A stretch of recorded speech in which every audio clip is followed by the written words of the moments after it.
Andhra Pradesh DSC notification విద్యాశాఖ మంత్రి బొత్స సత్యనారాయణ విడుదల చేశారు. ఈ నోటిఫికేషన్ ద్వారా 6,100 పోస్టులను భర్తీ చేయనున్నారు.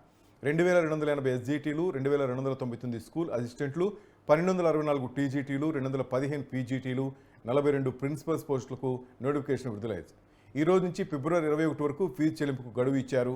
ఫిబ్రవరి 22 వరకు దరఖాస్తులు స్వీకరించినారు. మార్చి 5 నుంచి హాల్ టికెట్లు డౌన్లోడ్ చేసుకునే అవకాశం ఉంది. మార్చి 15 నుంచి 30 వరకు ఆన్లైన్లో పరీక్షలు నిర్వహించినారు. ఉదయం 9:30 నుంచి 12 వరకు ఒక సెషన్, మధ్యాహ్నం 2:30 నుంచి సాయంత్రం 5 గంటల వరకు రెండవ సెషన్ నిర్వహించినారు. మార్చి 31న ప్రాథమిక కీ విడుదల చేయనున్నారు. ఇక ఏప్రిల్ 1న ప్రాథమిక కీపై అభ్యంతరాలు స్వీకరించున్నారు. ఏప్రిల్ 2న ఫైనల్ కీ, ఏప్రిల్ 7న డిఎస్సి ఫలితాలు విడుదల చేయనున్నారు.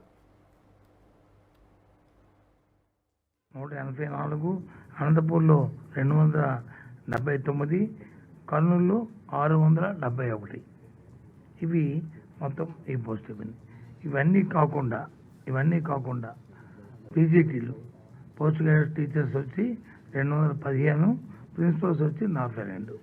మొత్తం కలిస్తే ఇవి 2,280 ప్లస్ 3,543, ఆ రెండు కలుపుకుంటే 5,843. వీటితో పాటు పీజీటీలు 215, వాటితో పాటు ప్రిన్సిపల్స్ 42. మొత్తం కలిసి టోటల్ వచ్చి 6,100 పోస్టులని మరి ఇప్పుడు డిఎస్సిని ప్రకటించబోతున్నామనే విషయాన్ని ఇప్పుడు దీని తర్వాత సురేష్ గారు వచ్చి దీనికి సంబంధించిన అన్ని కూడా నోటిఫికేషన్ వివరాలని వారు చెప్తారు. కమిషనర్ గారు ఇవన్నీ కూడా మీకు రిలీజ్ చేస్తాం, అఫీషియల్గా ఇచ్చేస్తాం కూడా అంతా కూడా.